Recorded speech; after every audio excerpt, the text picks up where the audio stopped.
de uma sociedade mais exigente.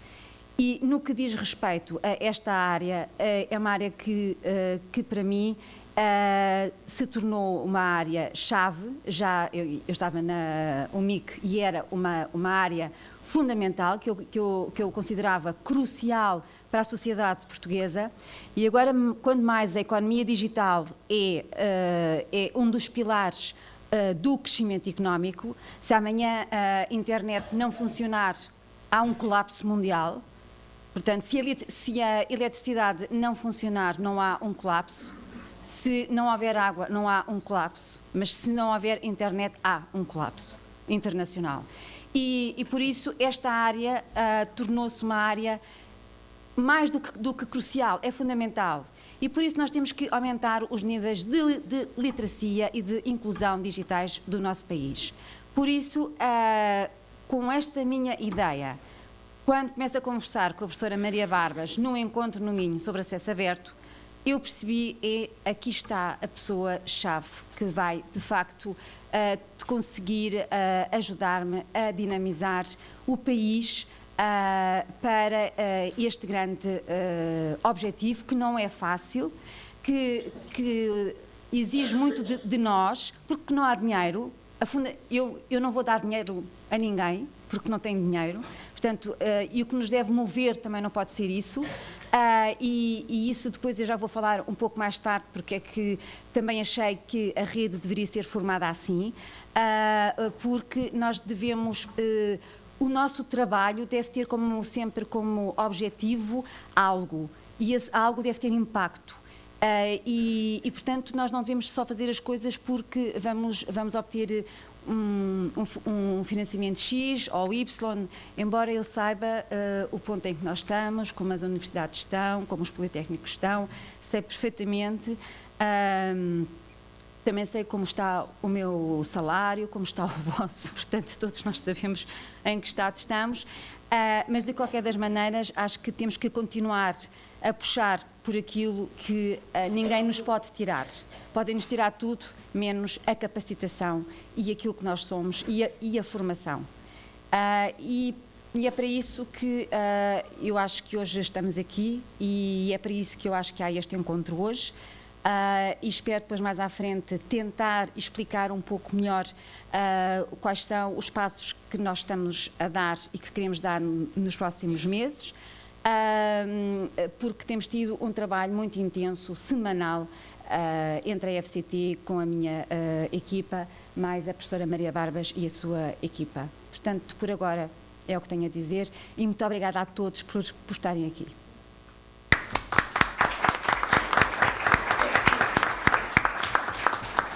Antes de passar à nossa vice-presidente, mais conhecida pela nossa Teresinha, que nós todos gostamos muito dela, uma grande trabalhadora e que nos tem ajudado a colocar o Politécnico de Santarém em altas, gostaríamos também de dizer que o nosso encontro aqui está a passar no Facebook e que todas as pessoas também que queiram interagir em direto, no canto inferior direito tem um mais, e ao clicarem o mais podem postar texto, podem inserir imagens, etc. Portanto, temos aqui um espaço vivo deste nosso encontro. Passava então à nossa vizinha, visto que o nosso professor não pôde estar presente, porque está numa reunião do CSISP e, portanto, como vocês imaginam, agora também temos essas prioridades. Teresa, muito obrigada por estares aqui connosco. Obrigada. Um bom dia a todos. Cumprimento o meu amigo e nosso diretor da Escola Superior de Educação, o Jean Campis, excelentíssima senhora diretora do Departamento da Sociedade de Informação, FCT, doutora Ana Cristina Neves, excelentíssimo senhor e amigo e parceiro do Conselho Geral, doutor Alexandre Caldas, também membro da FCT, e principalmente, obviamente, a colega Maria Barbas, que é, como já aqui foi dito, eu não me vou estender muito mais, a impulsionadora, a apaixonada, enfim, desta escola e desta equipa que está aqui, que somos todos nós, principalmente vós que aqui estáis. Cumprimento também, portanto, todos os parceiros envolvidos, os estudantes, esta comunidade académica que é bastante envolvente sempre nesta escola. apenas algumas palavras para manifestar o prazer, a satisfação e gratidão do IPS na assinatura de um protocolo com a FCT, que tem vindo a ser construído este protocolo desde junho. Sei que há outros processos e projetos há mais tempo. Este momento é importante para o Instituto Politécnico de Santarém, mas temos de agradecer à IESES, ao seu diretor e, claro, à colega e equipa que têm vindo a enfatizar esta área muito específica, a STIC, e falo muito concretamente, portanto, da professora Maria Barbas e de toda a sua equipa, que, como sabemos, e ainda ontem tivemos provas evidentes disto, que é esta equipa bastante alargada, que eu posso dizer que é a comunidade educativa e, desta escola. Sem dúvida que o facto de se trabalhar com empenho, com conhecimento, com paixão, em equipa, em parceria, com uma comunicação linear e sem interrupções nos canais, se promove o desenvolvimento dos vários contextos, pessoas, instituições e comunidades, acrescento com S. Refiro muito concretamente aos vários atores envolvidos neste momento, pois a ESES é uma escola que permite este tipo de projetos, não colocando obstáculos, antes pelo contrário, promove estas situações, permitindo a liderança dos mesmos por quem os constrói. Por isso, o Politécnico de Santarém, obviamente, tem um agradecimento especial aqui a esta casa, a todos. A área envolvida, a STIC, e o projeto no qual iremos participar, a Rede TIC e Sociedade, coordenada, portanto, pela FCT, tem uma importância fundamental para a sociedade do conhecimento e, muito concretamente, como já aqui foi dito, para a promoção da inclusão e literacia digitais da população portuguesa. Portanto, maior prazer, orgulho do facto de nos ter convidado através da Maria para estarmos, é sem dúvida o nosso agradecimento e este podermos estar e responder a este nível.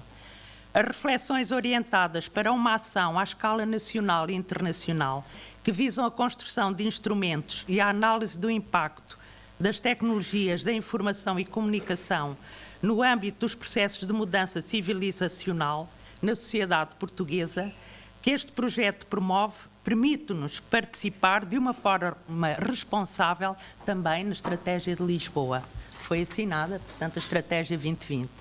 Sabemos que a IESES, nos vários projetos em que se envolve, tem contribuído para fortalecer a investigação e a capacidade de inovação em TIC. Estamos certos de que a assinatura deste protocolo irá ainda permitir um envolvimento em outros contextos mais alargados, em colaboração entre o sistema científico e as empresas, num ambiente fortemente competitivo de internacionalização, promovendo também, respondendo à Agenda Portugal Digital.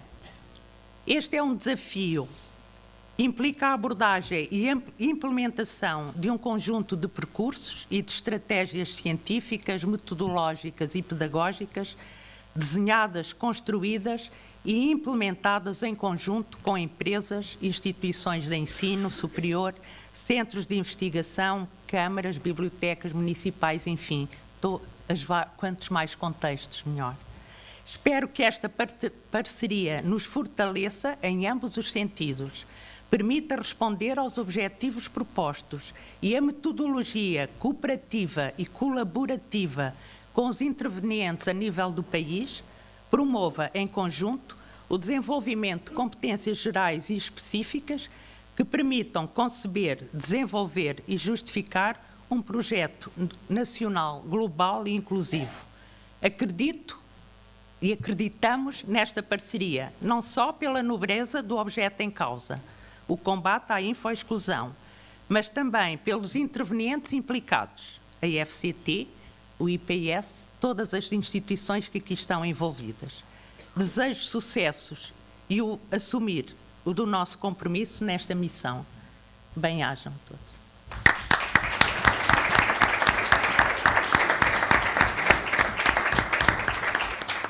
Muito obrigado à nossa Terezinha. E a nossa colega falou da equipa, realmente temos ali uma equipa atrás, pedi a todos, não se importavam, só para se voltarem para ver.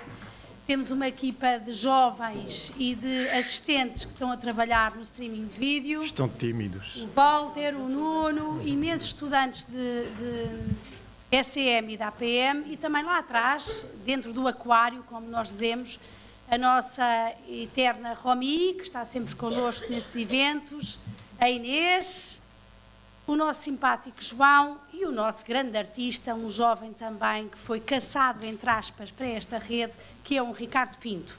Vai prometer este rapaz, tenho a certeza. Bem, vamos então continuar e passava então a palavra ao nosso diretor, e uma coisa que eu gosto muito sempre de o apresentar, como um dos professores que eu tive que marcou a minha identidade politécnica. Portanto, já tens aqui muita responsabilidade de nós estarmos todos aqui e de eu fazer parte desta peça do puzzle. O que é sempre bom de ouvir, mas acho que tinha preparado um discurso, mas a vos ver todos aqui, me parece que é uma família. Não me parece ser uma coisa formal e habitual, realmente. 3/4 das pessoas, para mim, são pessoas que fazem parte da minha vida. Gosto imenso de vos ver todos aqui nessa casa. Essa casa gosto de vos receber. É bom quando as pessoas vêm. Tem depois, como se diz, souvenir.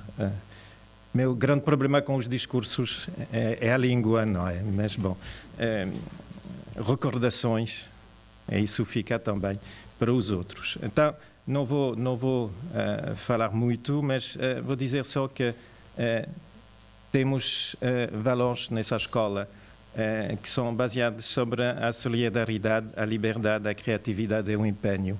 Eu acho que é exatamente o que a equipa que trabalha nessa área representa, o que a FCT representa, o que vocês representam.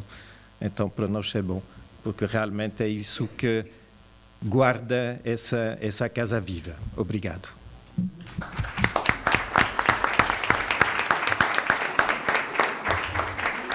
Jean, queres mostrar o vídeo ou fica para depois? Sim. Mostrar o vídeo não, porque já toda a gente viu, mas era por o som, não é? Sim. Ele faz isso melhor que eu.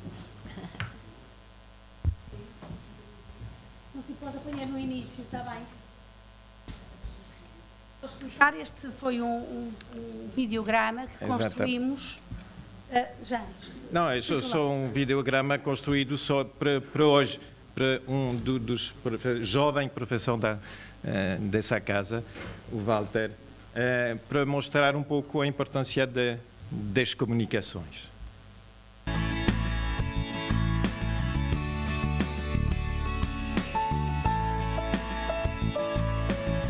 Não queres dar ânimo aqui ao som? Eu estudo em informática e learning.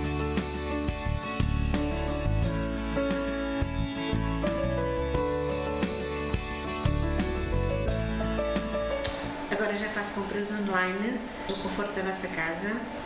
Não perdemos tempo, fica com mais tempo para mim e para a família.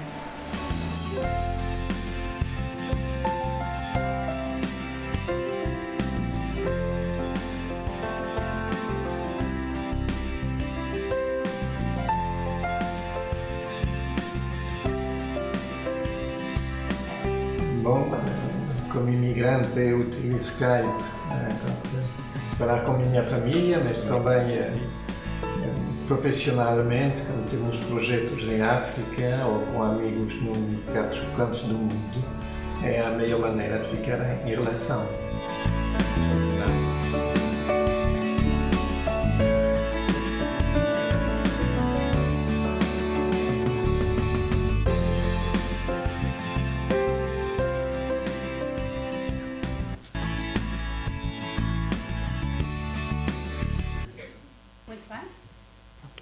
Bem, e agora, para terminarmos este primeiro painel, temos connosco o nosso amigo Alexandre Caldas, um jovem muito talentoso, que também o descobri pelos corredores desta instituição, porque também tem as suas hiperligações fortes e as suas raízes fortes a esta casa. E neste momento, para além de pertencer à FCT, também o convidamos para ser um membro eleito no Conselho Geral, que representa justamente a Escola Superior de Educação. A sua formação de base, a sua formação de vida e o seu percurso profissional são um espelho daquilo que é este grande homem, que é Alexandre Caldas. Vamos então ouvi-lo, porque teve uma proposta irrecusável e como esteve lá fora a dirigir, foi diretor do IE na Hungria, para a área da investigação, foi convidado então para partilhar connosco aquilo que são as medidas que estão quase a chegar e que podem promover e podem ajudar a sustentar esta nossa rede TIC e sociedade que vamos construir a partir de hoje. Portanto, Alexandre, muito obrigada por teres acedido a mais este convite. Fazemos-te vários, o que também é bom, mas este era muito importante para a rede TIC e sociedade e que nos vai falar sobre o Horizonte 2020 e tudo aquilo que ele queira mais, desde que nos ensine a ir buscar financiamentos, que é uma coisa que nós precisamos muito. Não é bem? Bem, eu fico completamente sem palavras por esta apresentação. Portanto, em família não se deveria utilizar este tipo de apresentações. Daí eu sinto-me em casa por variedíssimas razões, portanto tenho tido uma oportunidade ao longo da vida de trabalhar muito. Também com o Politécnico, felizmente. Queria começar por agradecer ao professor Jean Campiche e à professora Maria Barras, naturalmente, a oportunidade de partilhar convosco e a grande surpresa que tenho é encontrar, de facto, como diz o professor Jean Campiche, uma grande família, não é? Uma família distribuída pelo território. E de facto, quando fui apresentado e quando tive a oportunidade de conhecer pessoas da Clara, do Domingo, e vão ver que isso está espelhado naquilo que eu sinto, que é na apresentação que fiz, que é esta rede imensa pelo território, e é aí que está a solução. A minha apresentação é muito chata comparada com as discussões que foram feitas, não é? Portanto, mas essencialmente tem duas grandes mensagens. Ao contrário do que é, eu posso ir para aí, se calhar, e ir para só. Não, já. Tens de levar ao microfone. Por isso aí. A minha apresentação, a minha discussão para partilhar convosco tem de duas grandes mensagens. Uma é, ao contrário de tudo que nós estamos a viver hoje, eu sou um otimista. E acho que estamos num momento de ruptura para começar um novo ciclo. E esse novo ciclo vai ser mais de oportunidades do que problemas. Portanto, e trago-vos uma mensagem da oportunidade do Horizonte 2020. Acho que, também vos devo confessar que será a última oportunidade. Mas há uma grande oportunidade no que está espelhado no Horizonte 2020. E vou-vos tentar dizer porquê. Porquê é que penso isso? Dizer como. Ao longo da minha carreira na área da ciência e tecnologia, eu tenho feito uma carreira sempre à volta, eu mudo muito da universidade para as empresas, para as áreas públicas, mas eu tenho vindo a perceber que há assim grandes falácias nisto, na forma de construir estas redes, na forma de mobilizar recursos, na forma de concretizar. E vão perceber que o Horizonte 2020 está construído, ou tem a perspectiva de vir a ser construído, atacando estas falácias. Portanto, e por isso é que eu chamei isto de uma oportunidade. Vai depender muito da forma de realizar as coisas, não é? Como sempre. Ouvimos agora aqui uma expressão que eu vou passar a utilizar, se permitir, que é a criatividade é um império. E ouvimos outra que é a paixão das pessoas. Portanto, isto é feito por pessoas. Não é? Portanto, uma oportunidade só vai ser realizada se acontecer, não é? Se as pessoas fizerem acontecer. Mas a mensagem é muito otimista. Tá? A mensagem é muito otimista. E assim, finalmente percebeu-se que estas questões das TICs, da ciência, da tecnologia, estão intimamente ligadas com a sociedade, ou seja, com o crescimento económico. por mais que não se queira ter uma visão muito materialista das coisas, se estas redes não produzirem crescimento económico, não produzirem desenvolvimento, não há a possibilidade de pôr o motor a funcionar. E todo o quadro, não só o Horizonte 2020, mas todo o quadro financeiro da União Europeia para os próximos 7 anos, portanto 14, 20, está construído na lógica de a investigação, a ciência, a tecnologia, as tecnologias de informação são motores, são instrumentos para o crescimento económico. E isto vê-se na forma como está estruturado, não é? Mas perceberam ainda mais, portanto, perceberam que definiu-se um conjunto de áreas societais, portanto, de áreas da sociedade, e alinhou-se os mecanismos de financiamento para essas áreas societais. Que é uma forma um bocadinho mais próxima de ver as coisas. Portanto, diz assim, eu ponho dinheiro nas TICs, nas redes, na tecnologia e na inovação, e vai dar resultado económico. Mas vai dar resultado económico nestes desafios societais. Portanto, as coisas estão muito alinhadas e estão bem alinhadas estrategicamente. Portanto, eu acho que isto é um sinal, pela primeira vez, vamos perceber porquê, não é? Portanto, é um sinal de que as coisas podem vir a resultar. Então, o gráfico mostra bem o alinhamento. Portanto, vocês têm ali daquele lado, como é lógico, os países nórdicos, a Suécia, a Finlândia, e que mostra bem que o crescimento económico está relacionado com o investimento que se faz nestas áreas. Não é? Há aqui uma desfasagem, vou-vos tentar também partilhar convosco, há aqui uma desfasagem no tempo. Quando eu invisto agora, mais à frente vou recolher os benefícios. Mas o que é certo é que isto agora está adquirido, portanto, e construiu-se o Horizonte 2020 nessa perspectiva, não é? Portanto, todo o Horizonte 2020 é construído nesta perspectiva. O que é diferente? Começou-se a perceber que nós não podemos ter mecanismos de financiamento dispersos, quer dizer, não podemos ter o 7º Programa Quadro num lado, as iniciativas para a competitividade e para a inovação no outro, a contribuição para o OIT das comunidades de inovação e conhecimento no outro, e começamos a falar no outro em milhões, não é? Portanto, são milhões para um, para o outro, e isto faz aquilo que caracteriza a Europa, portanto, que é a fragmentação, portanto, que é a dispersão, que é a falta de capacidade e massa crítica. Portanto, o Horizonte 2020 reúne num programa isto tudo. Ok? Primeira boa medida, primeira boa estratégia. Por outro lado, tenta fazer a ponte, que já há muito tempo todos nós fazemos, não é? Entre a investigação, a ciência e a inovação e os mercados. Portanto, ou seja, não são coisas distantes, portanto, são coisas que já estão muito mais próximas. Segunda grande diferença. Concentra-se nos desafios da sociedade. Nós sabemos quais são os desafios da sociedade. Há problemas na área do envelhecimento ativo, há problemas na área da alimentação e da cadeia de valor alimentar, as TICs e o avanço das TICs, portanto, os desafios societais estão bem definidos. Por outro lado, que era uma coisa que falhou muito na Europa nos últimos 20 e tal anos de ciência, de TICs, etc., é tudo muito complexo, era tudo muito complexo. A perspectiva é que se torne tudo mais simples na forma de gestão para que se possa fazer, não é? É um horror gerir projetos europeus. Porquê? Porque 70% do tempo são gastos em gestão do projeto, das equipas, dos financiamentos, dos dinheiros, dos pedidos de pagamento, etc. Portanto, a estratégia é de simplificação. Portanto, eu acho que estão aqui reunidas uma série de diferenças em relação ao modo de fazer anterior, que ao fim de 15 anos de aprendizagem estão espelhados no Horizonte 2020. Portanto, o que é uma excelente notícia. São 3 grandes prioridades e isto alinha-nos um bocadinho mais na aproximação entre a vida real das pessoas na sociedade, os mercados e aquilo que é a ciência, as TICs, etc. São 3 grandes prioridades. Portanto, continua-se a investir na excelência da ciência. Sem uma ciência excelente não se consegue fazer avançar os conhecimentos, as aplicações, etc. A Inglaterra é uma boa prova disso, não é? Portanto, a Inglaterra começou a investir em ciência em 1670, não é?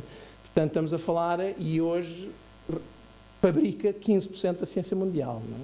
Estados Unidos um pouco mais recentes, mas também provam bem isso. E assim, a ciência excelente é fundamental, é um pilar fundamental disto. Tem que se continuar a investir em ciência excelente. Mas as 2 grandes diferenças nesta forma integrada de construir isto são as outras 2 grandes áreas, os outros pilares que estão aqui, que é os desafios societais, como eu falei. Portanto, é muito diferente de mobilizar recursos, por exemplo, para o envelhecimento ativo e dizer, agora vamos mobilizar todas as comunidades académica, tecnológica, empresas, para atacar este desafio societal. E vamos mobilizar isto de forma ativa. E os desafios societais estão muito bem definidos. É claro que não, as pessoas podem discutir, mas como é que surgem estes e não surgem outros? É assim, eu normalmente não perco muito tempo com essas discussões. Vamos agarrar estes e depois a próxima geração agarra os outros, não é? Portanto, é assim, mas estes estão muito bem definidos. E a liderança industrial, ou seja, a área industrial, a área de mercado, a área das empresas. E pela primeira vez foi integrada no programa estratégico desta forma. Estamos a falar em 35% dos dinheiros diretos para a área industrial e para a área das empresas. Eu tenho algumas reservas se vai chegar ao tecido empresarial das microempresas e das PMEs. Mas, pelo menos, é espelhado que chega à área empresarial, à indústria e às empresas, aos setores industriais. As minhas reservas não são para ficar muito pessimista, mas portanto, tenho reservas por uma questão de praticalidade, não é? Portanto, ou seja, sabemos os centros de decisão onde estão, sabemos quem vai aos projetos, mas pelo menos temos 35% de dinheiro diretamente num dos 3 pilares. Não é? Portanto, e eu acho que isto é uma grande diferença. Portanto, acho que integrar isto desta forma é uma grande diferença. Portanto, é uma oportunidade, é de facto um marco na forma de construir isto. E isto espelha-se porque as linhas e as medidas de financiamento e ação estão muito orientadas para parcerias. Parcerias público-privadas, eu não tenho medo de usar este nome, porque este nome foi considerado, foi estigmatizado em Portugal como sendo algo horroroso. É assim, o que é uma parceria público-privada? É uma junção de entidades públicas e de entidades privadas. Conhecem alguma universidade nos Estados Unidos ou Inglaterra que não seja uma parceria pública-privada? Assim, eu não conheço. Não. O orçamento de Oxford, 70% é privado. Eu não conheço. Portanto, ou seja, ao contrário dos estigmas, eu acho que isto é a única forma de fazer ciência. Em Portugal, gasta-se ainda muito dinheiro público em ciência. Eu gostaria imenso que fosse investido dinheiro privado. É assim, a proporção entre o dinheiro privado em ciência nos Estados Unidos é de 75 para 25. Ou seja, 75% do dinheiro em ciência, tecnologia e inovação é privado, 25% é público. Nós estamos a melhorar. Portanto, era 25, agora estamos no 35, portanto, mas temos que fazer um caminho longo. Portanto, o Horizonte 2020 fortalece, facilita, incentiva as parcerias público-privadas. Incentiva as parcerias público-públicas, portanto, as redes, as mobilizações, tudo o que é isso, e incentiva parcerias à escala europeia, que é também uma dimensão muito interessante. O EIT começou a dinamizar comunidades de inovação e conhecimento à escala europeia, há os projetos europeus das iniciativas tecnológicas, Joint Technology Initiative, portanto, há uma série de projetos à escala europeia, mas agora em escala e com grandes investimentos, portanto, ou seja, as parcerias à escala europeia. Portanto, ou seja, eu acho que estão aqui os condimentos para fazer diferente, portanto, para pôr a funcionar de forma diferente. É assim, qual é o grande benefício de juntar a indústria a tudo isto? Porque há dinheiro e vai haver dinheiro.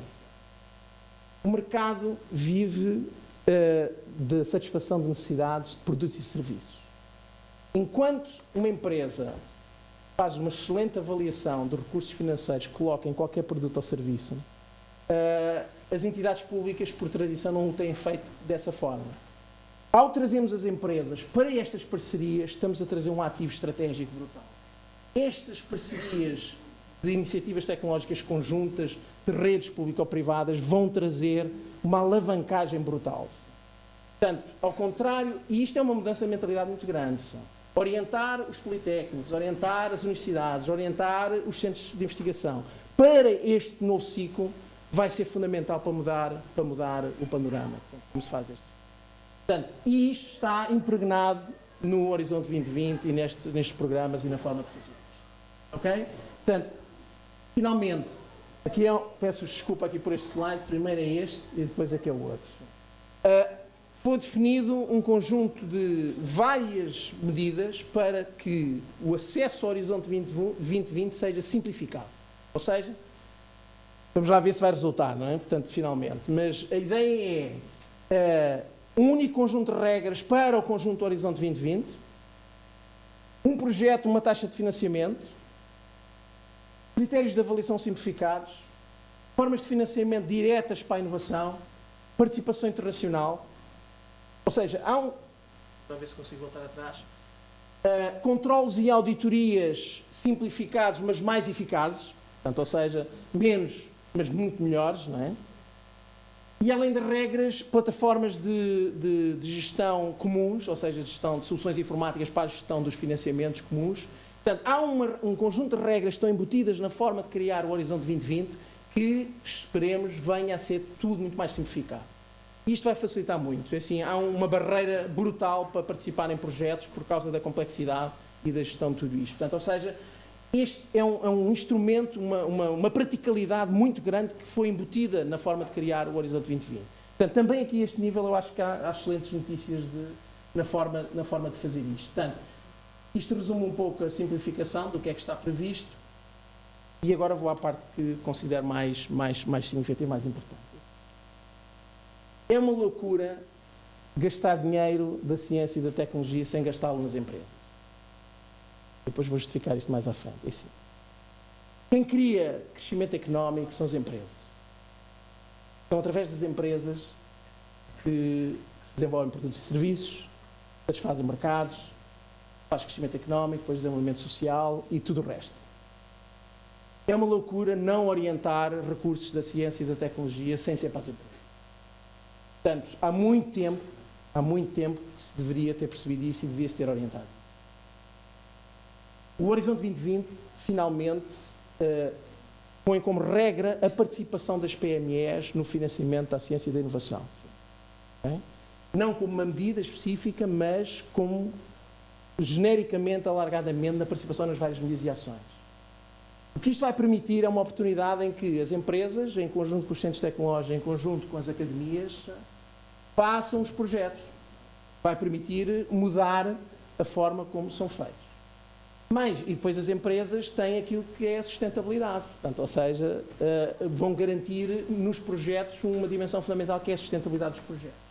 Portanto, a forte participação das PMEs, e eu aqui vou pôr a reserva de que vamos verificar se são mesmo as PMEs e as microempresas ou se ficamos pelas médias grandes empresas da Europa. Não é? Mas a forte participação das PMEs pode marcar finalmente a diferença no financiamento europeu nestas áreas.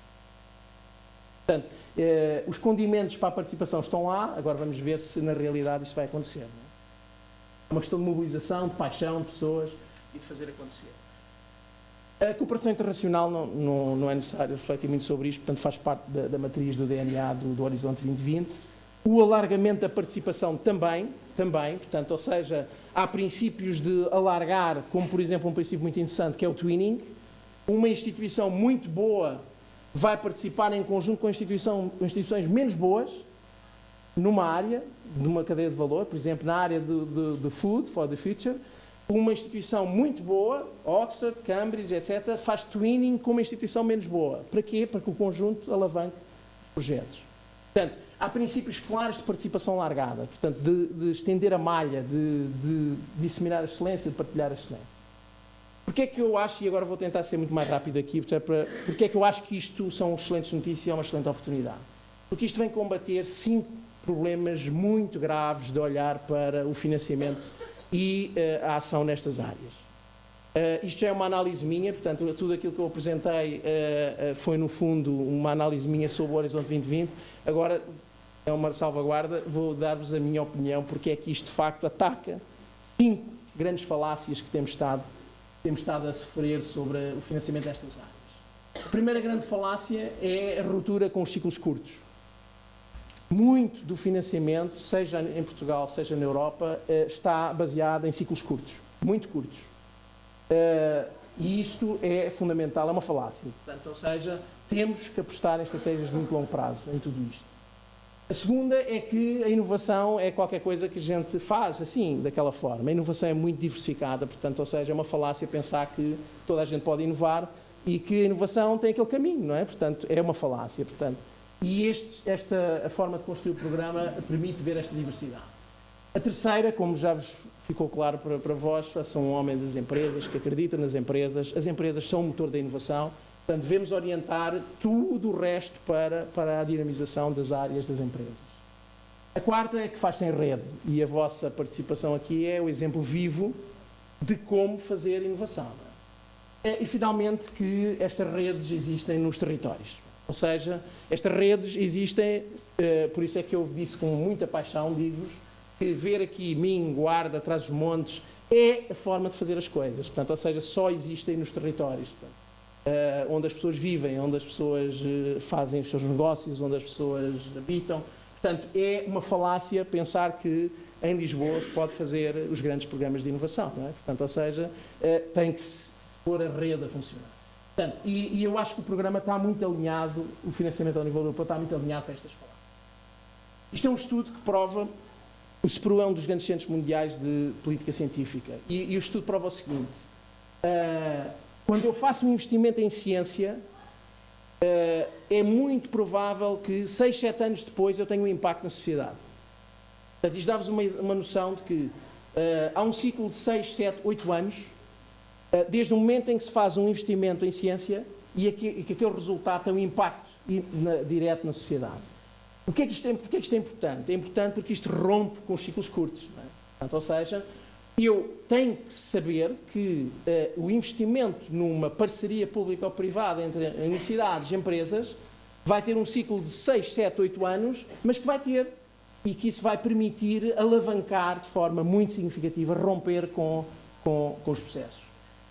Este é um dos estudos que eu mais aprecio, tanto no SPRU, porque rompe com os ciclos curtos. Portanto, ou seja, isto adaptado à realidade leva a que haja um conhecimento detalhado como se deve fazer as coisas. Eu não vou perder, não vou conseguir partilhar convosco isto, não alongo muito a minha discussão.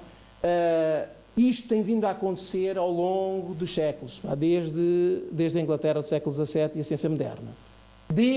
Ao longo dos séculos, principalmente, os investimentos em ciência dão resultados em ciclos longos, certo? De 10, de 20, de 30, de 50 anos. Não há nada na história da ciência e da tecnologia que prove que os ciclos curtos funcionam. Nada. Portanto, é uma falácia, é um erro, tem sido um erro apostar em ciclos curtos. Okay? Portanto, o que devemos fazer, mais uma vez, é financiar ciclos longos. Não é?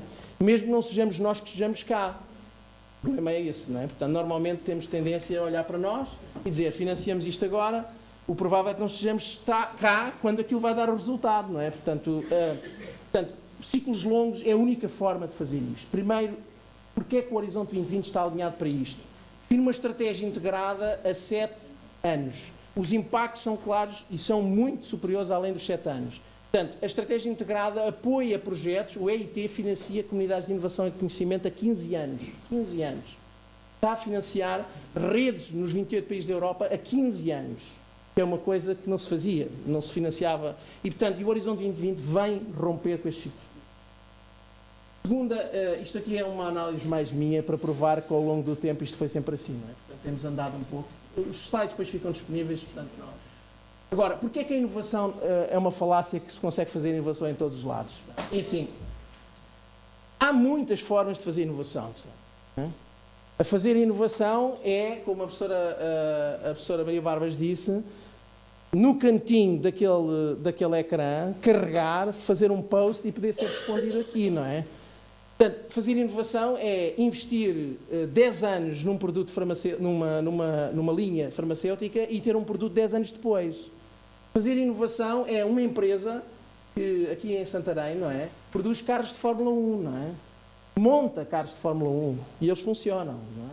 Portanto, e a pessoa não é doutorada, portanto, não é nada doutorada. Não é? Portanto, há um erro sistemático em dizer que a inovação todos fazem e que a inovação é uma coisa fechada, não é? Não, há muitas formas de fazer inovação.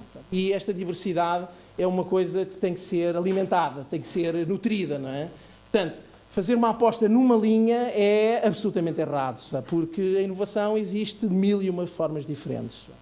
Ela pode ser de produtos, processo de mercado, ela pode ser radical ou pode ser contínua e de aglomeração, ela pode ser de base científica ou não, de base empresarial, organizacional. Ela é em rede normalmente hoje, não é? Mas pode ser ou não, também depende dos casos. Não é?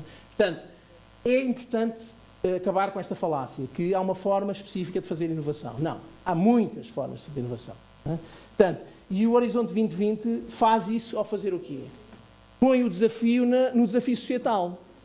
Não põe a prescrever um medicamento para o desafio societal. É a grande diferença. Põe o desafio societal como sendo a necessidade. E agora vamos fazer de forma diversificada atacar o desafio societal. É a primeira vez que isto está a acontecer a sério num programa europeu com 80, será um bocadinho menos, 72 bilhões de euros. Não é? São 72 bilhões de euros para o Horizonte 2020.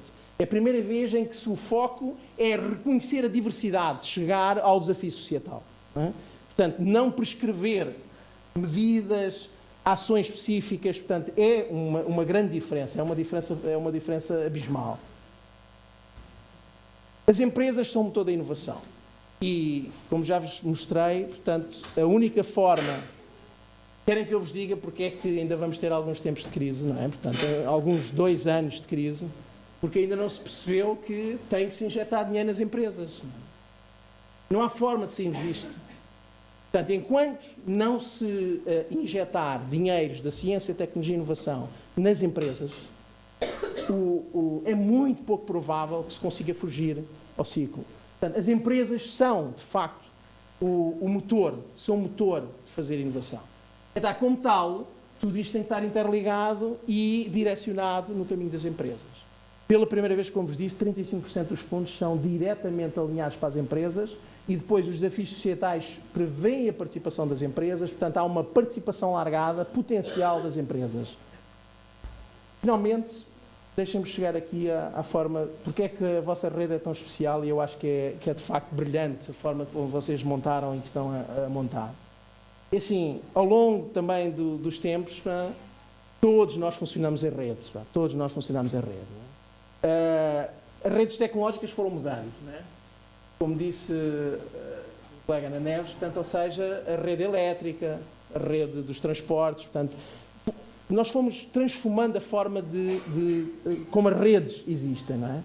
Hoje temos a rede internet, não é? Portanto, a rede eletrónica. Mas o funcionamento em rede tem sido uma coisa, mais uma vez, desde a Inglaterra do século XVII, uma coisa permanente, não é? Portanto, não há melhor forma de fazer as coisas que fazer em rede. Qual é a grande diferença? A grande diferença é saber se nós conseguimos que os atores que estão nos territórios participem diretamente nestas redes. Vou-vos dar um exemplo péssimo para compreender. O EIT financiou mais de 200 e tal entidades em 28 países.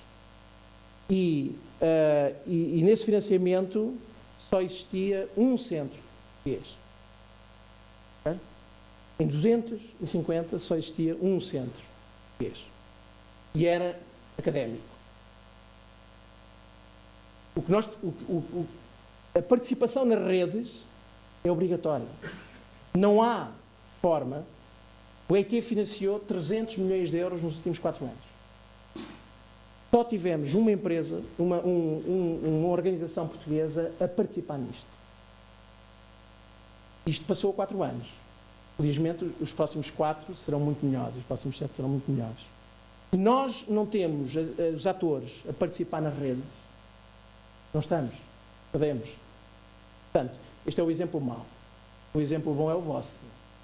Ou seja, o exemplo bom é o vosso. Assim, a participação na rede é muito mais que uma paixão. Portanto, é dar a possibilidade de que em cima desse acesso se façam muitas coisas. E, portanto, estar isolado das redes, um país como o nosso, que esteve sempre muito conectado a quase tudo, não é um erro brutal. Um erro brutal. Portanto, ou seja, passou a ser absolutamente obrigatório. O que é que eu acho que o vosso exemplo demonstra que é ainda mais interessante no meio disto tudo? É que, deixem-me só pôr aqui uma coisa, está provado, portanto, isto tem vindo a acontecer nos últimos tempos, que a conjugação da rede com os territórios, com a proximidade, portanto, com a localidade, com a proximidade às necessidades da região, do local, não é? Está provado que tem um impacto brutal. Portanto, ou seja, Dou-vos um exemplo, a Inglaterra. Sabem quantos parques tecnológicos é que existem em Inglaterra? Dê-me um número. Outro número. 180. 180 parques tecnológicos. Portanto, porquê? Porque o parque tecnológico, 180 vivos. O estar vivo tem um bom significado, é que é sustentável, não é? Portanto, quando deixa de estar vivo, não é. Portanto, são 180. Porquê? Porque a perspectiva do parque tecnológico é um fornecedor de proximidade, não é? Portanto, ou seja, e depois não quer dizer que não produza para o mundo, mas é um fornecedor de proximidade, nasce ali da aglomeração de atores à volta daquilo tudo. E este entrosamento, portanto, é um verdadeiro disparate dizer que temos parques tecnológicos a mais em Portugal, não é? Digo abertamente, é um verdadeiro disparate. Portanto, é assim, nós devemos ter os parques tecnológicos que nascerem, crescerem e forem saudáveis, não é? Portanto, é os que devemos ter, não é? Porquê é que nós dizemos isto? Porque temos a ideia que o Estado é que financia os parques tecnológicos, que é errada.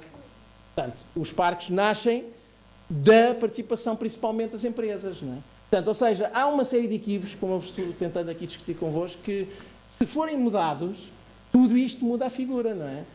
Mas vou voltar ao meu tema e fecho aqui. Tá? O que eu acho brilhante na rede que está aqui, não é? A professora Maria Vaz disse que são 27, 28? 27 pessoas. Assim, o grande impacto está nesta rede para a proximidade, para atacar a proximidade.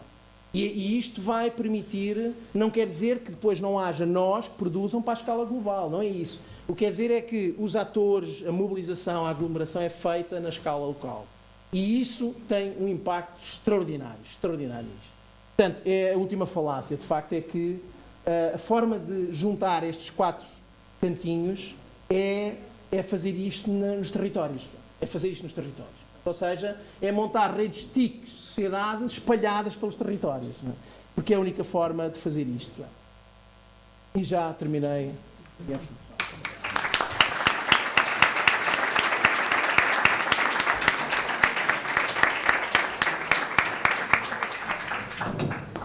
Vai, muitíssimo obrigada. Acho que foi ótimo esta intervenção do colega.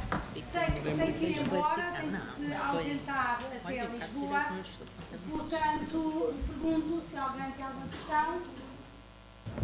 Infelizmente não vai partilhar do nosso buffet interativo connosco. Creio que ficou tudo maravilhado e, portanto, ficaram sem palavras para colocarmos.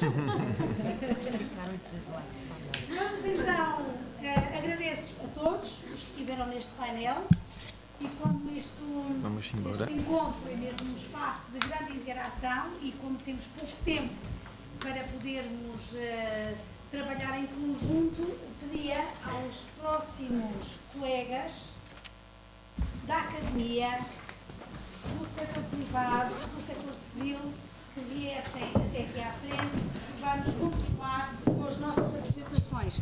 Ana Filipe, não te safas, tens de vir para aqui.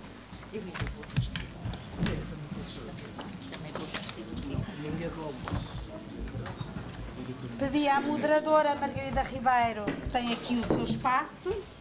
Margarida, trocamos de lugar.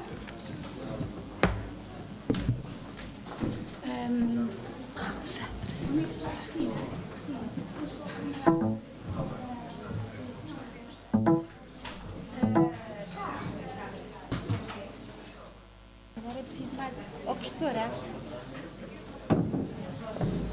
Vamos só compor.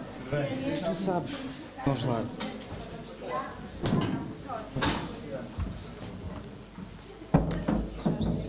Queres ir para a rua? Acho que eu sou na ponta.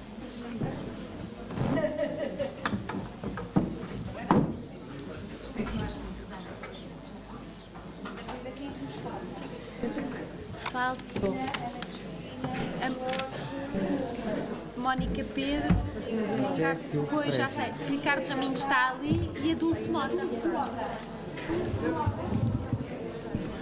Ainda não chegou. Quem é mais próximo demora, não é?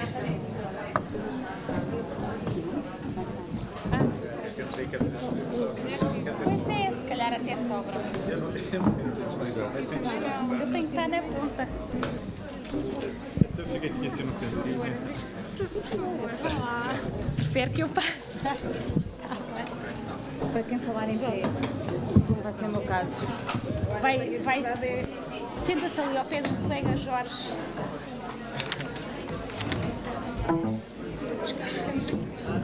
Eu acho que os três que têm a ver com o MUF convinha estarem próximos, não é? Falta um colega. Quem é que é?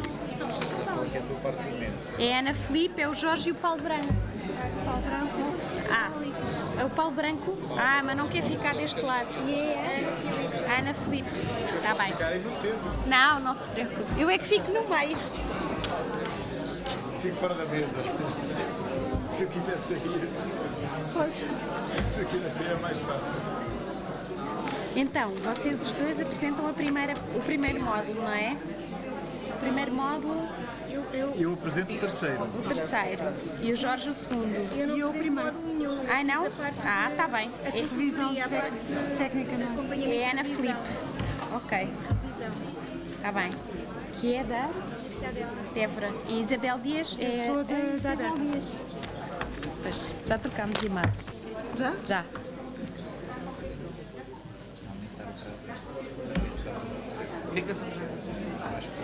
E o Paulo é daqui, não é? Eu sou daqui e só vou ser assim. Pois, eu sei.